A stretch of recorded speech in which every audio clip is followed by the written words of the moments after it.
Chilli powder అన్ని రకాల వంటలకు పచ్చళ్లకు సరైన chilli powder. No colour no chemical. Orthopaedic సమస్యలు అంటే మెయిన్ మోకాళ్ళ నొప్పులు 60 ఏళ్ళు దాటిన తర్వాత వస్తుంటాయి. అది ఆర్థరైటిస్ అంటారు. నడుము నొప్పులు ఏ ఏజ్ నుంచి అయినా వస్తాయి. మేము ఓపీలో ఏ ఆర్థోపెడిక్ సర్జరీ అయినా ఓపీలో 100 మంది పేషెంట్లు చూస్తే దాంట్లో ఆల్మోస్ట్ 60 నుంచి 70 దాకా ఈ 2 ప్రాబ్లమ్సే ఉంటాయి. బ్యాక్ పెయిన్, మోకాళ్ళ నొప్పులు. సార్ బ్యాక్ పెయిన్కి ఏమో మెకానికల్ బ్యాక్ పెయిన్ అది కారణం. అంటే సరిగ్గా కూర్చోలేకపోవటం, దాంట్లో సరిగ్గా కూర్చోకపోవటం, తర్వాత కంటిన్యూస్ వర్క్ చేయటం, ఫార్వర్డ్ బెండింగ్ చేయటం, కంప్యూటర్స్ సరిగ్గా యూజ్ చేయకపోవటం, ఇట్లా అంటే ఎర్గానమిక్స్ తప్పు చేయటం వల్ల, అంటే మంచి పద్ధతులు నిర్వర్తించుకోకుండా బాడీని అబ్యూజ్ చేయడం వల్ల వచ్చేది నడుము నొప్పి. అది మన ప్రివెంటబుల్. మరి మోకాళ్ళ నొప్పులు అనేది ఆర్థరైటిస్ వయసుతో పాటు లావుతో పాటు వచ్చేది. సో ఈ 2 మేజర్ ప్రాబ్లమ్స్. ఓకే, వయసుతో పాటు వచ్చే సమస్యలు అంటే ఓకే సార్, అది వేరే విషయం. మనము అంటే యంగ్ ఏజ్ లోనే మోకాళ్ళ నొప్పులతో కూడా బాధపడుతున్నారు కదా సార్, వాళ్ళకు జాగ్రత్తలు తీసుకోవాలి. యంగ్ ఏజ్ లో మోకాళ్ళ నొప్పులతో బాధపడుతుంటే అగైన్ మోకాళ్ళు అన్నది ఒక delicate balance between strain and strength. So ఒత్తిడికి ప్లస్ దారుఢ్యం ఈ రెండింటి సమపాలంలో ఉంటే మోకాలు బాగుంటుంది. యంగ్ ఏజ్లో మోకాలు నొప్పి వచ్చిందంటే దాని అర్థం స్ట్రెయిన్ ఎక్కువ ఉన్నట్టు, స్ట్రెంగ్త్ తక్కువ ఉన్నట్టు. దాన్ని రివర్స్ చేయాలి మనం. స్ట్రెయిన్ తగ్గించుకోవాలంటే మెయిన్ 2 పనులు చేయకూడదు. మెట్లు బాగా తగ్గించాలి, కింద కూర్చోకూడదు. ఇండియన్ టాయిలెట్లో కూర్చున్నట్టు స్క్వాటింగ్ కూర్చున్నా, మెట్లెక్కి దిగిన ఈ 2 ప్రక్రియల వల్ల మోకాలులో 4 రెట్ల బరువు పోద్ది. మామూలుగా మీరు 70 కేజీలు అనుకోండి, మెట్లెక్కి దిగినప్పుడు 200 కేజీల పైన బరువు మోకాల మీద వెళ్తుంది. అట్లానే ఇండియన్ టాయిలెట్లో కూర్చున్నా కూడా అలానే జరుగుతుంది. కాబట్టి ఈ 2 ప్రక్రియలు కానీ మనం మానేస్తే దైనందిన జీవితంలో మోకాల మీద లోడ్ తగ్గుద్ది. చాలా మందికి మెట్లెక్కి దిగితే మంచి వ్యాయామం అని అపోహ ఉంటుంది. నిజమే, మెట్లెక్కి దిగటం గుండెకి మంచిది, లంగ్స్కి మంచిది, బట్ మోకాళ్ళకి మంచిది కాదు. మోకాళ్ళకి చాలా చాలా చెడ్డ. అంటే ఎవరికైనా అది మెకానికల్, బయోమెకానికల్ ట్రూత్. అది 4 రెట్లు బరువు పోవటం అన్నది. కాబట్టి మెట్లు తగ్గించి దాని బదులు వేరే ఎక్సర్సైజ్ చేయొచ్చు. Brisk walking, cycling, treadmill, swimming అవన్నీ చేయొచ్చు. మెట్లు మట్టుకు మోకాలకి డెఫినెట్గా బ్యాడ్. ఎస్పెషల్లీ పటల్లో ఫెమరల్ జాయింట్ అంటాం, అంటే మోకాలు చెప్ప వెనకాల ఉన్న జాయింట్ ఉంటుంది, దానికి ఫెమర్ బోన్కి మధ్యలో ప్రెషర్స్ ట్రమెండస్గా పెరుగుతాయి. కాబట్టి అది అవాయిడ్ చేయడం మంచిది. తర్వాత స్ట్రెంగ్త్ ఎలా పెంచుకోవాలి, ఇప్పుడు స్ట్రెంగ్త్ తగ్గించుకోవడం చెప్పాను. స్ట్రెంగ్త్ ఎలా పెంచుకోవాలంటే ఈ మోకాల పైన ఉన్న తొడ మజిల్, క్వాడ్రిసెప్స్ అంటాం, ఆ మజిల్ ఎంత బాగా పనిచేస్తే మోకాల్లో లోడ్ అంత బాగా తగ్గుతుంది. నేను పేషెంట్లకు అర్థమయ్యేది చెప్తుంటాను. మోకాలు అర్జునుడు అయితే తొడ కృష్ణుడు.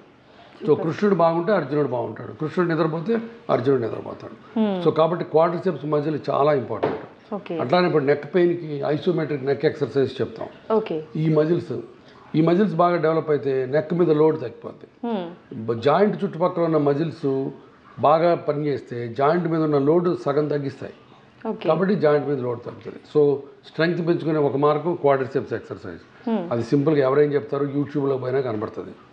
నెంబర్ 2, లోపల ఉన్న కార్టిలేజ్ దారుఢ్యాన్ని పెంచడానికి గ్లూకోజమైన్ ట్యాబ్లెట్స్ ఉంటాయి.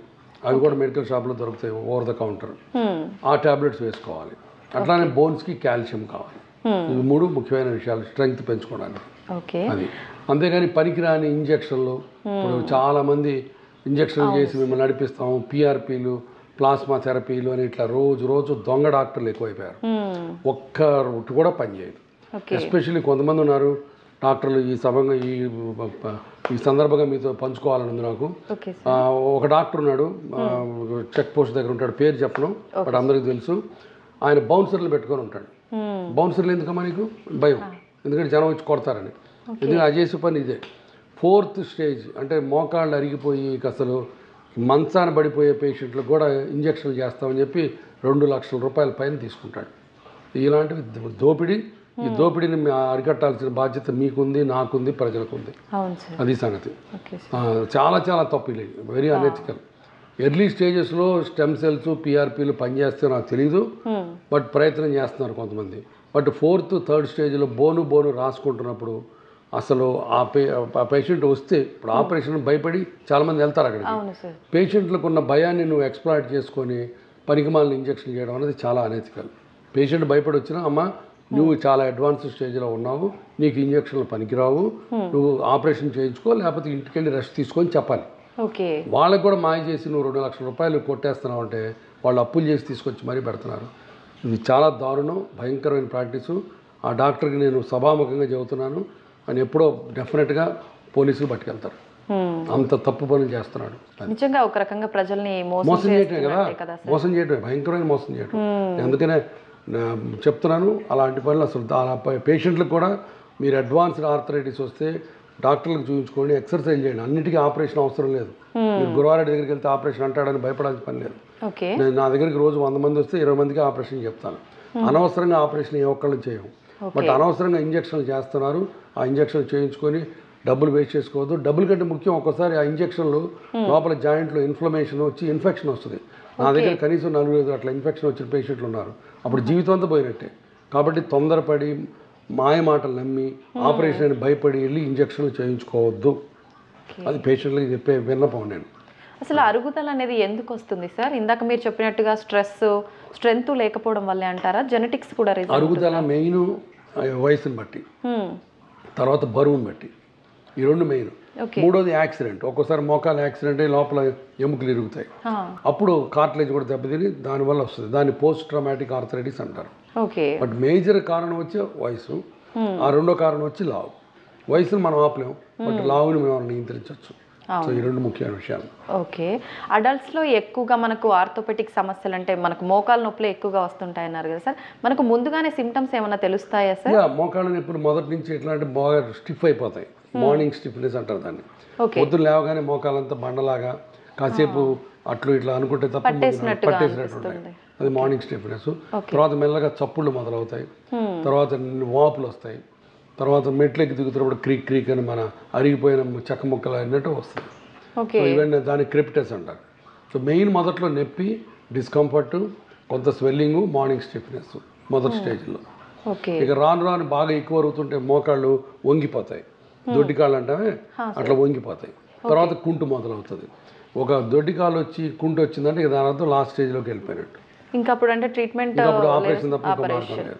ఓకే, ఆపరేషన్ అంటే ఏంటి సార్? మనం అంటే రీప్లేస్మెంట్ ఉంటుందా? ఎలా ఆపరేషన్ అంటే నీ రీప్లేస్మెంట్ అంటే నేను చూపిస్తాను ఒకసారి మోడల్ తెప్పించి. మోకాళ్ళు అరగడం అంటే ఇప్పుడు బేసికల్గా మామూలుగా మోకాళ్ళు బోన్కి మధ్య కార్టిలేజ్ ఇలా ఉంటుంది చూసారు కదా, మెత్తగా నున్నగా పచ్చి కొబ్బరి ముక్కలా ఉంటుంది. అది వయసు వస్తున్న కొద్దీ ఎండిపోయి ఈ రకంగా తయారవుతుంది, ఊడిపోతూ ఉంటుంది. ఇది ఎండిపోయి ఎండు కొబ్బరి ముక్కలా తయారై తర్వాత ఊడిపోతుంది కొబ్బరి. సో అప్పుడు మొత్తం ఆర్థరైటిస్ వచ్చినట్టు. లాస్ట్ స్టేజ్ 4 స్టేజ్లు ఉంటాయి. 4th స్టేజ్కి వచ్చినప్పుడు ఇక కంప్లీట్గా ఎముక రాసుకొని మధ్యలో గుజ్జంతా పోద్ది. అప్పుడు ఈ ఆపరేషన్ పడుతుంది. దీన్ని నీ రీప్లేస్మెంట్ అంటారు. ఇప్పుడు ఇలా చెక్కేసి ఇది చూసారా, ఇటుపక్క స్టీల్ ఇటుపక్క ప్లాస్టిక్ వేస్తాం, దాన్ని నీ రీప్లేస్మెంట్ అంటారు. అదొక్కటే ఆపరేషన్. ఇంకా అరిగిన తర్వాత. ఓకే సార్, అయితే ఈ ఆపరేషన్ నీ రీప్లేస్మెంట్ అయిన తర్వాత నార్మల్గా మనం బిఫోర్ ఇది ప్రాబ్లం రాకముందు ఎలా ఉన్నామో అలానే ఉండొచ్చు. ఆపరేషన్ ఇప్పుడు ఎంతో సక్సెస్ఫుల్ ఆపరేషన్ ఇది. 100 మందికి చేస్తే 99 మందికి సక్సెస్ ఆపరేషన్ ఇది ప్రాపర్ హాస్పిటల్ సెటప్లో. ఆ కొత్త మోకాలు మళ్ళీ 20 నుంచి 25 ఏళ్ళు ఉంటుంది. సో మళ్ళీ అన్ని పనులు చేసుకోవచ్చు, ఒక ఇండియన్ టాయిలెట్లో కూర్చోవడం తప్ప. ఓకే, ఫ్లోర్ పైన మరి బెండ్ అయి కూర్చునేటట్టుగా కాకుండా నార్మల్గా అన్ని చేసుకోవచ్చు. అయితే ఈ ఎముకలకి సంబంధించిన ఈ ప్రాబ్లమ్స్ రావడానికి ఫుడ్ హ్యాబిట్స్ కూడా కారణం అంటారా సార్? ఫుడ్కి డైరెక్ట్గా రిలేషన్ లేదు. కొంతమంది వంకాయ తింటే మోకాళ్ళ నొప్పులు వస్తుంటారు, అది కరెక్ట్ కాదు. భోజనం తీసి లావు ఎక్కితే లావు వల్ల నొప్పులు వస్తాయి, అంతే తప్ప డైరెక్ట్ రిలేషన్ లేదు. ఓకే, మనకు రీప్లేస్మెంట్ అయిన తర్వాత ఫుడ్ రెస్ట్రిక్షన్స్ కానీ ఏమైనా కండిషన్స్? రీప్లేస్మెంట్ మీరు ఏదైనా తినచ్చు. ఇప్పుడు ఆబ్వియస్గా లావు ఎక్కడం మంచిది కాదు, మీరు ఏదైనా తినచ్చు. డైరెక్ట్గా ఫుడ్కి మోకాళ్ళకి సంబంధమే లేదు. ఓకే, ఆర్థరైటిస్ లో కూడా మనకు టైప్స్ ఉన్నాయా సార్? టైప్స్ 2 రకాలు. Main osteo arthritis, rheumatoid arthritis. Osteo arthritis అంటే ఇందాక మనం అనుకున్నట్టు వయసుతో పాటు కీళ్ళు అరిగిపోయి వస్తే దాన్ని ఆస్టియో ఆర్థరైటిస్ అంటారు. రుమటాయిడ్ ఆర్థరైటిస్ అంటే బాడీలోనే చేంజెస్ వచ్చి, రక్తంలో చేంజెస్ వచ్చి ఆటో ఇమ్యూన్ ప్రాబ్లం అంటారు. అంటే నీ జాయింట్లో ఉన్న కార్టిలేజ్ని నీ బాడీలో ఉన్న రక్త కణాలు శత్రువు కింద పరిగణిస్తాయి, వెళ్ళి వాటితో యుద్ధం చేసి వాటిని డ్యామేజ్ చేస్తాయి. సో నీ బాడీలో సెల్సే నీ కార్టిలేజ్ని విరగొడతాయి. That's called auto immune problem. అది రుమటాయిడ్ ఆర్థరైటిస్ అంటారు. రుమటాయిడ్ ఆర్థరైటిస్ చిన్న వయసులో వస్తుంది, 16 ఏళ్ళ నుంచి వస్తుంది. తర్వాత మల్టిపుల్ జాయింట్స్, వేళ్ళు, మోకాళ్ళు, హిప్ జాయింట్స్ అన్నీ ఎఫెక్ట్ అవుతాయి. ట్రీట్మెంట్ వచ్చి చివరికి అడ్వాన్స్డ్ ఆర్థరైటిస్, రుమటాయిడ్ కానీ ఆస్టియో ఆర్థరైటిస్ కానీ మోకాళ్ళ operation, hip joint operation, so surgery. But మొదట్లో మెడికల్ ట్రీట్మెంట్ డిఫరెంట్ ఉంటుంది. రుమటాయిడ్ ఆర్థరైటిస్కి డిసీజ్ మాడిఫైయింగ్ డ్రగ్స్ అని ఉంటాయి, డిఎంఆర్టీస్ అంటారు. ఆస్టియో ఆర్థరైటిస్కి వేరే రంగులు ఉంటాయి. అది ఎంటైర్లీ డిఫరెంట్. అందుకని రుమటాయిడ్ ఆర్థరైటిస్ ఉంటే మేము ట్రీట్ చేయం, దాన్ని రుమటాలజిస్ట్ దగ్గర పంపిస్తాం. రుమటాలజిస్ట్ అని వేరే స్పెషలిస్టులు ఉంటారు, వాళ్ళు చూడాలి. ఆ మోకాళ్ళు బాగా పాడైపోయి ఆపరేషన్కి వచ్చినప్పుడు మేము చూస్తాం.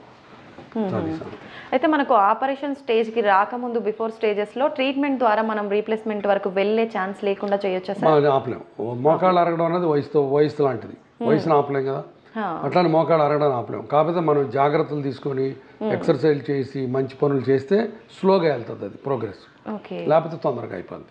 అంతేగాని ఇప్పుడు ఫర్ ఎగ్జాంపుల్ 4 స్టేజ్లు ఉన్నాయి, 2వ స్టేజ్ నుంచి ట్రీట్మెంట్ స్టార్ట్ చేస్తే మీ మోకాలు 2వ స్టేజ్లో ఆగదు, 1లోకి వెళ్ళదు, 3లోకి వెళ్తుంది, 3 నుంచి 4కి వెళ్తుంది, అది ఆటోమేటిక్ అని ఏజ్ లాగా. కాకపోతే మనం చేసే ఎక్సర్సైజ్లు మనం చేసే దీన్ని బట్టి స్లోగా వెళ్తుంది. లాగున్నారనుకోండి తొందరగా వెళ్తుంది.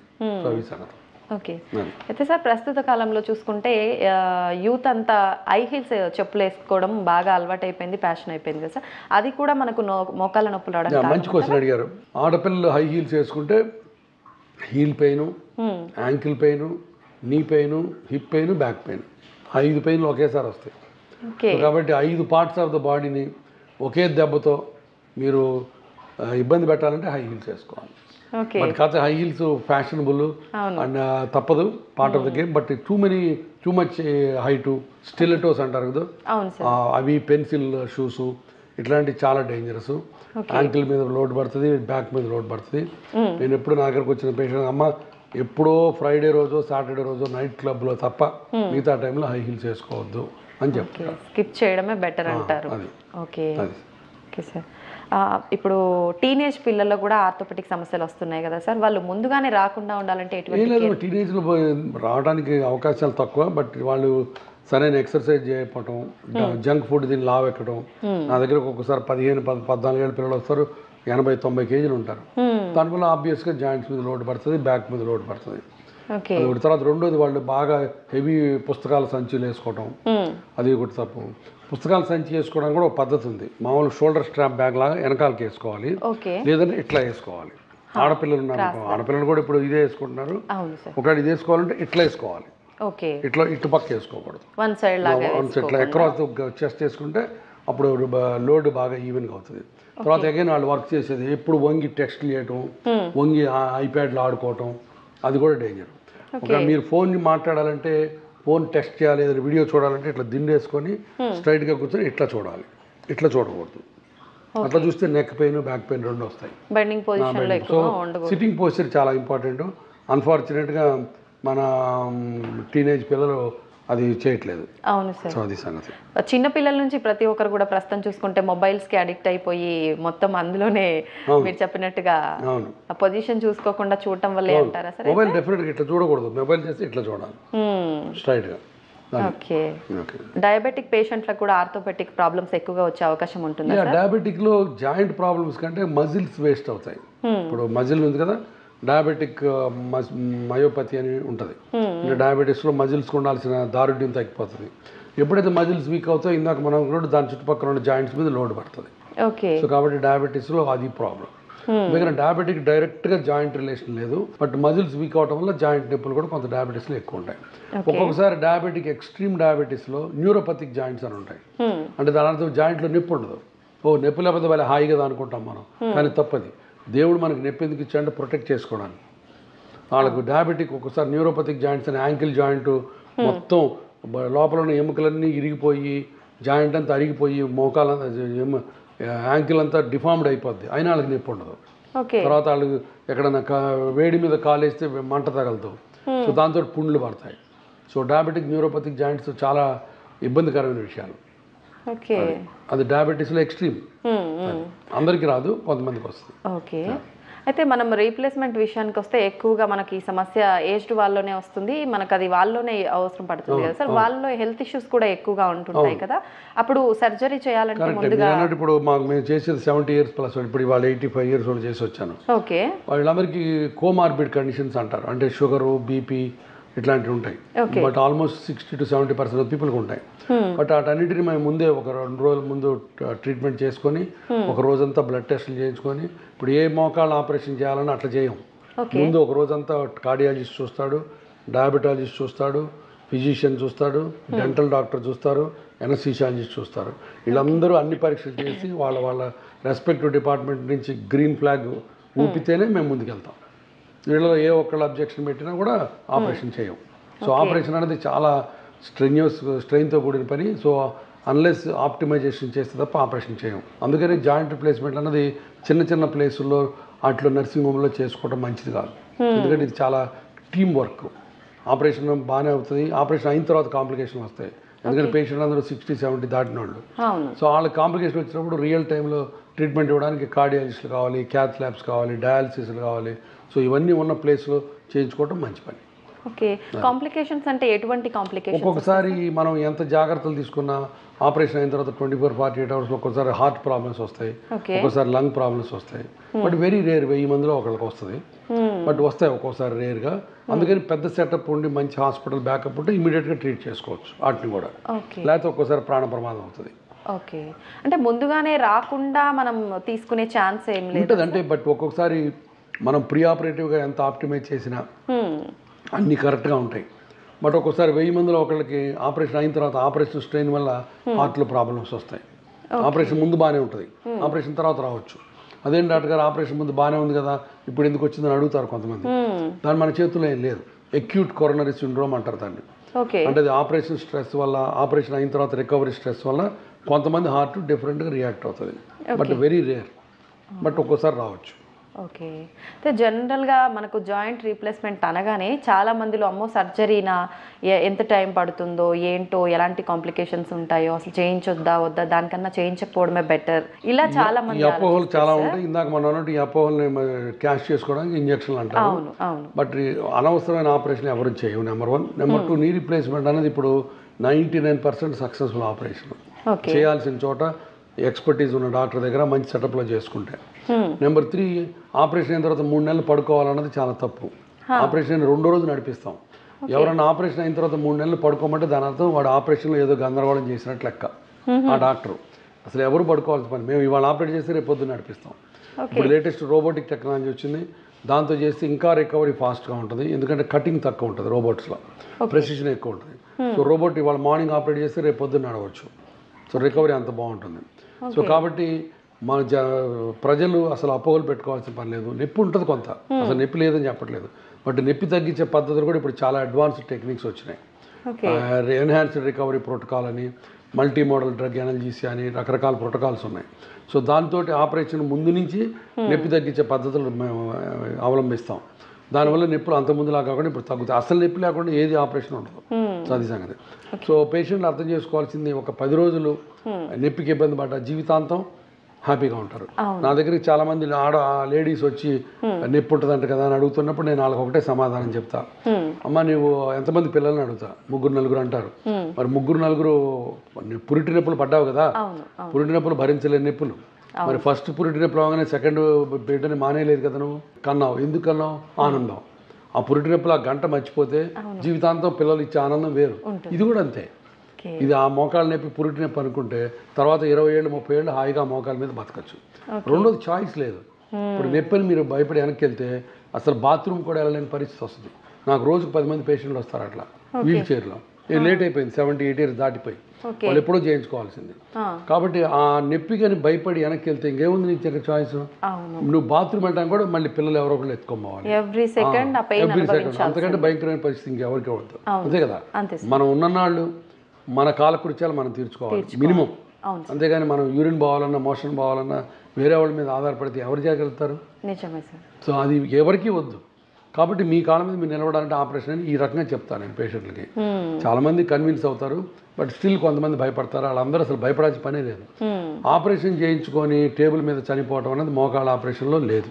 1,00,000 మందిలో ఒకళ్ళకి వస్తుంది. అంత రేరు. కాబట్టి అసలు దాని గురించి భయపడాల్సిన పని లేదు. అలా భయపడి వద్దు అని వెళ్ళిపోయిన వాళ్ళు ఎవరైనా ఉంటారు. 10-20% ఉంటారు, ఈజీగా ఉంటారు. ప్రతి సంవత్సరం వస్తారు, నేను ప్రతి సంవత్సరం వాళ్ళ క్లాస్ తీస్తా, మళ్ళీ వెళ్ళిపోతారు, మళ్ళీ రారు. అట్లా ఉంటారు. ఈ లోపల ఆ దొంగోడు ఉన్నాడు కదా, ఆ బౌన్సర్లు పెట్టుకున్నాడు, వాళ్ళంటోడు ఇంజక్షన్ చేసి వాడు 2 లక్షలు కొట్టేస్తాడు. అప్పుడు అయిపోద్ది మళ్ళీ. సంగతి. అయితే సార్ ఎక్కువగా మనం పెయిన్ కిల్లర్స్ మెడిసిన్ నార్మల్గా యూజ్ చేయడం వల్ల కూడా ఈ సమస్యలన్నీ రావడానికి ఛాన్స్ ఉంది సార్? మంచి క్వశ్చన్ ఇది కూడా. కొన్ని అనవసరమైన మందులు అంటే పెయిన్ కిల్లర్స్ రిపీటెడ్గా వాడితే NSAIDs అంటాం మనం, non steroidal anti inflammatory drugs. అవి వాడటం వల్ల కిడ్నీలు పాడవుతాయి, లివర్ దెబ్బతింటుంది, గ్యాస్ట్రిక్ ఇరిటేషన్ వస్తుంది. సో అన్ని రకాల చెడ్డ అది ఎక్కువ రోజులు వాడితే. కాబట్టి ఎక్కువ రోజులు ఆ మందులు వాడుకోకూడదు. అది అందుకని ఆపరేషన్ చేయించుకుంటే అప్పుడు మందులు వాడుకోకుండా సరిపోతుంది. అది బట్ కొంత లో మెయింటెనెన్స్ డ్రగ్స్ ఉంటాయి. ఫర్ ఎగ్జాంపుల్ పారాసిటమాల్, తర్వాత అల్ట్రాసెట్, ఇట్లాంటి టాబ్లెట్స్ కొన్ని నెలల తరబడి వేసుకోవచ్చు. But not every tablet.